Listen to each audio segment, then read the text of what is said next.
గౌరవనీయ నస్యం మొహమ్మద్ ఫరూక్ గారు.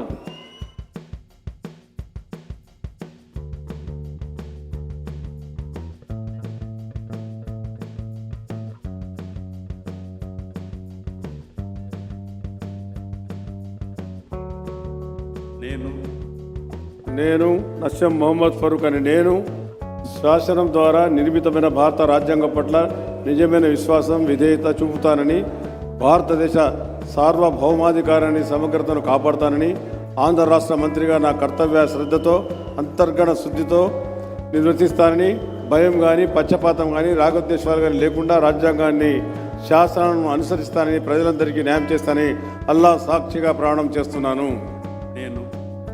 నేను నస్యం మొహమ్మద్ ఫరూక్ అని నేను ఆంధ్ర రాష్ట్ర మంత్రిగా నా పరిశీలనకు వచ్చిన లేదా నాకు తెలియవచ్చిన ఏ విషయాన్ని నా కర్తవ్యాలను సక్రమంగా నిర్వర్తిస్తానని, అవసరమైతే అవసరం మేరకు తప్ప ప్రత్యక్షంగా కానీ పరోక్షంగా కానీ ఏ వ్యక్తికి లేదా ఏ వ్యక్తులకు తెలియజేయని లేదా వెల్లడించనని అల్లా సాక్షిగా ప్రమాణం చేస్తా ఉన్నాను.